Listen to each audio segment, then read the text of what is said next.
अस्सलाम वालेकुम dear students. Afaq sun series science class 7 unit 1 human organ systems के आज के लेक्चर में हम रेस्पिरेशन के बारे में पढ़ेंगे।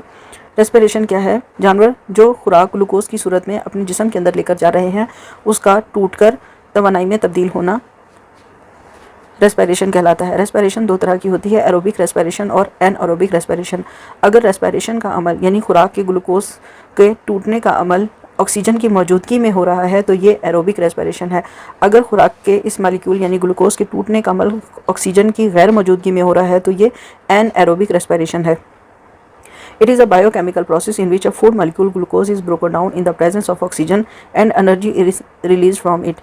ये एक कुदरती कीमियाई अमल है जिसमें खुराक का मालिक्यूल यानी कि ग्लूकोज टूटता है और तवानाई में तब्दील हो जाता है। इसके टूटने की वजह से तवानाई पैदा होती है ऑक्सीजन की मौजूदगी में। This process is called aerobic respiration. ये अमल जिसमें ऑक्सीजन की मौजूदगी में ग्लूकोज टूटा है और तवानाई बनी है ये एरोबिक रेस्पिरेशन है। As a result of this reaction carbon dioxide and water are produce as by product. इस अमल में यानी इस एरोबिक रेस्पिरेशन के अमल में कार्बन डाइऑक्साइड और पानी के मालिक्यूल इजाफी मुरक्कबात के तौर पर पैदा होते हैं। The following equation describe the process of aerobic respiration. हम इस इक्वेशन के मुताबिक एरोबिक रेस्पिरेशन को डिस्क्राइब करते हैं। खुराक जो कि ग्लूकोज की सूरत में मौजूद है यानी C6H12O6 ऑक्सीजन की मौजूदगी में ये मालिक्यूल टूटेगा और इसके टूटने से CO2 यानी कार्बन डाइऑक्साइड पैदा होगी और पानी का मालिक्यूल पैदा होगा। इस रिएक्शन के नतीजे में तवानाई खारिज होगी। Some time food is not broken in the presence of oxygen. It is converted into lactic acid which is later converted into carbon dioxide and water। बाज़ औक़ात ये खुराक का मालिक्यूल ऑक्सीजन के बगैर ही टूट जाता है और ये टूटने के बाद लैक्टिक एसिड में तब्दील हो जाता है। ग्लूकोज ऑक्सीजन की गैर मौजूदगी में लैक्टिक एसिड में तब्दील होता है और बाद में ये लैक्टिक एसिड कार्बन डाइऑक्साइड और पानी में तब्दील हो जाता है। Respiration in the absence of oxygen is called anaerobic respiration. Respiration का ये अमल जो कि ऑक्सीजन की गैर मौजूदगी में मुकम्मल हुआ है एनएरोबिक रेस्पिरेशन कहलाता है। It occurs in only a few organism. ये एनएरोबिक रेस्पिरेशन का अमल चंद ही और जानदारों के अंदर पाया जाता है। In humans when cells can not get oxygen fast enough specially during exercise और any hard activity they produce energy through anaerobic respiration. इंसानों में एनएरोबिक रेस्पिरेशन कब होती है? जब इंसान के जिस्म को ऑक्सीजन मुकम्मल तौर पर ना मिल रही हो, उसके खुलियों तक ऑक्सीजन मुकम्मल तौर पर ना पहुंच रही हो, ख़ास तौर पर जब वो एक्सरसाइज कर रहा है या कोई भारी काम कर रहा है या तेज़ तेज़ चल रहा है तो उस सूरत में क्योंकि वो जल्दी जल्दी सांस ले रहा है तो ऑक्सीजन मुकम्मल तौर पर हर एक खुलिये तक नहीं पहुँच सकती। इसी वजह से खुलियों में मौजूद खुराक फिर एनएरोबिक रेस्पिरेशन के ज़रिए टूटती है यानी ऑक्सीजन की गैर मौजूदगी में ही ग्लूकोज लैक्टिक एसिड और तवानाई में तब्दील हो जाता है। In the human body and aerobic respiration involve. इंसानी जिस्म में एरोबिक रेस्पिरेशन में कौन कौन से मराहिल होते हैं? सबसे पहले इनटेक ऑफ ऑक्सीजन होता है, इंसान सांस लेता है और ऑक्सीजन को जिस्म के अंदर लेकर जाता है। दूसरे मरहले में रिलीज़ ऑफ एनर्जी, जब ऑक्सीजन जिस्म के अंदर जाती है वो ग्लूकोज को तोड़ती है, उसके नतीजे में तवानाई खारिज होती है। Release of carbon dioxide and water, और इस ग्लूकोज के टूटने की वजह से कार्बन डाइऑक्साइड पैदा होती है और पानी पैदा होता है, पानी का मॉलिक्यूल बनता है जो कि जिस्म से खारिज होता है। The human body requires oxygen for process of respiration. What do you think how oxygen is supplied to the body?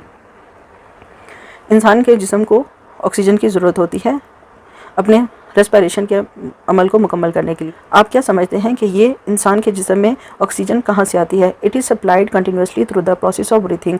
ये ऑक्सीजन मुसलसल जिस्म को सांस के अमल के ज़रिए दी जाती है। ब्रीथिंग क्या है? सांस लेने का अमल। ब्रीथिंग वो अमल है जिसमें इंसान ऑक्सीजन को जिस्म के अंदर लेकर जाता है और कार्बन डाइऑक्साइड को जिस्म से बाहर खारिज करता है। Taking in oxygen through the nose और mouth and taking out carbon dioxide is called breathing. आपके जिस्म में नाक या मुंह के ज़रिए ऑक्सीजन को अंदर लेकर जाना और कार्बन डाइऑक्साइड को बाहर निकाल देना ब्रीथिंग कहलाता है, सांस लेना कहलाता है। It is a physical process. ये एक तबई अमल है। It supplies oxygen required for respiration. इस अमल की वजह से रेस्पिरेशन के लिए जितनी भी ऑक्सीजन की ज़रूरत है वो जिस्म को दी जाती है। Carbon dioxide and heat produce during respiration as by product are expelled from the body through breathing. इस अमल यानी रेस्पिरेशन के अमल के बाद जो कार्बन डाइऑक्साइड पैदा होती है और जो तवानाई पैदा होती है जिस्म के अंदर वो इजाफी मुरक्कबात के तौर पर जिस्म से बाहर निकाल दी जाती है सांस के ज़रिए।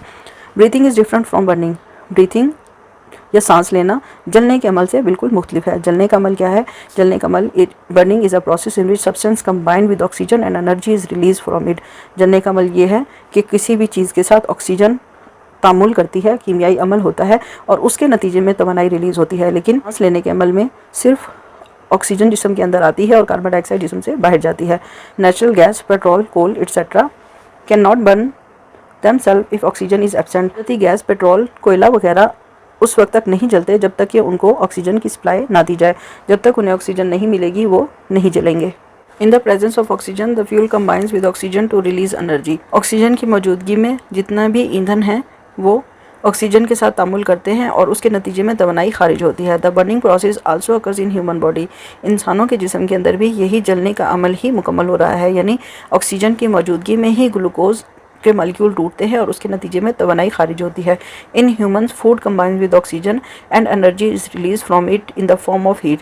इंसानों के जिस्म में खुराक यानी ग्लूकोज का मॉलिक्यूल ऑक्सीजन की मौजूदगी में जल रहा है और उससे तवानाई खारिज हो रही है। Oxygen is taken inside the body to be used by cell through a system called respiratory system. एक मुकम्मल निज़ाम के जरिए ऑक्सीजन को जिस्म के अंदर लेके जाया जाता है ताकि वो हर एक खुलिये तक पहुंच जाए और हर एक खुलिया इसको इस्तेमाल कर सके। इस निज़ाम को रेस्पिरेटरी सिस्टम कहते हैं, यानी निज़ाम तनफ़ुज़। रेस्पिरेटरी सिस्टम निज़ाम तनफ़ुस क्या है और इसमें कौन कौन से अज़ा शामिल हैं।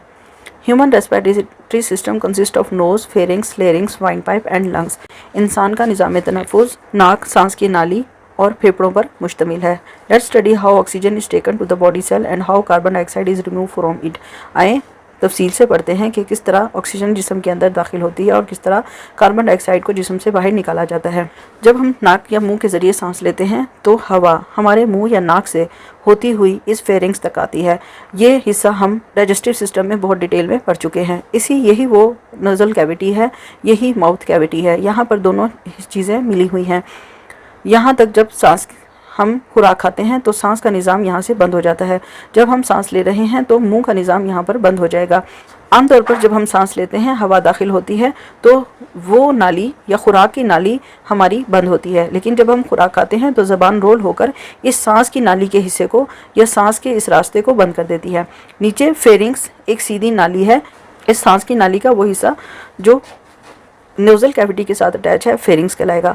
फेरिंग्स और लेरिंग्स के दरमियान एक ढक्कन है जो कि एपिग्लोटिस है। लेरिंग्स का ऊपर वाला हिस्सा, लेरिंग्स का मुंह, इसको ग्लोटिस कहते हैं और इसके ऊपर वो ढक्कन जो इसको और खुराक की नाली को अलग कर रहा है एपिग्लोटिस है। एपिग्लोटिस वो ढक्कन है जो जब हम सांस लेते हैं तो खुराक की नाली को बंद कर देता है और जब हम खाना खाते हैं तो सांस की नाली को बंद कर देता है। इस ग्लोटिस की वजह से इस ढक्कन को ही एपिग्लोटिस का नाम दिया जाता है। लेरिंग्स नीचे सांस की नाली में मजीद आगे जाके ट्रैकिया में तब्दील हो जाता है। ट्रैकिया क्या है? ये कुर्री हड्डी यानी नरम हड्डी से बनी हुई नाली है जिसके अंदर से हवा गुजरती है। इस ट्रैकिया की नरम हड्डी या कुर्री हड्डी की वजह से ये सांस की नाली सिकुड़ती नहीं है, हमेशा फैली रहती है। ट्रैकिया आगे जाके दो हिस्सों में तकसीम होती है, दो नालियों में तकसीम होती है। एक नाली राइट साइड पे और दूसरी लेफ्ट साइड पे लंग्स में यानी फेफड़ों में दाखिल हो जाती है। ये ट्रैकिया आगे जाके मजीद छोटी छोटी नालियों में ये जाल की सूरत में फैल जाती है। ये छोटी नालियाँ या छोटी तकसीम इस ट्रैकिया की ब्रोंकाई कहलाती हैं और ये मज़ीद तकसीम होकर छोटी ब्रोंक्यूल्स में तब्दील होती हैं। हर एक ब्रोंक्यूल या ब्रोंकाई के आखिर में एक थैलीनुमा स्ट्रक्चर मौजूद है। इस थैलीनुमा स्ट्रक्चर को एल्वियोलाई का नाम दिया जाता है। एल्वियोलाई के अंदर खून की नालियों का जाल बिखरा हुआ है। इसके अंदर खून की नालियों का जाल बिखरा हुआ है। एक एल्वियोलस, बहुत सारी एल्वियोलाई हैं और एक को एल्वियोलस का नाम दिया गया है। एक एल्वियोलस के अंदर खून की नालियाँ जाल की सूरत में फैली हुई होती हैं। आर्टरीज और वेंट्रीज इस तरह फैली हुई होती हैं। इस एल्वियोलस का जिल्द बहुत एक सेल पर मुश्तमिल है, बहुत पतली है। यहाँ पर अंदर आने वाली हवा इस एल्वियोलस के अंदर फैली हुई है और खून की नालियाँ इसके ऊपर से गुजर रही हैं। यहाँ पर यही वो जगह है जहाँ पर ऑक्सीजन और कार्बन डाइऑक्साइड का तबादला होता है, यानी साफ़ हवा खून में शामिल होती है और खून में मौजूद गंदी हवा फेफड़े से होती हुई या एल्वियोलस के इस हिस्से से होती हुई जिस्म से बाहर खारिज कर दी जाती है। डियर स्टूडेंट्स, तमाम चैप्टर्स की कंप्लीट सॉल्व एक्सरसाइजेज, एक्टिविटीज़ और नोट्स के लिए वेबसाइट www.abdirinfo.com को विजिट करें।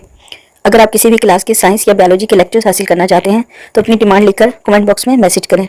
डियर स्टूडेंट्स, अगर आपको लेक्चर पसंद आया हो तो वीडियो को लाइक करें, चैनल को सब्सक्राइब करें और नीचे दिए हुए बेल आइकन को प्रेस कर दें ताकि आइंदा आने वाले तमाम लेक्चर्स की अपडेट्स आपको मिलती रहें।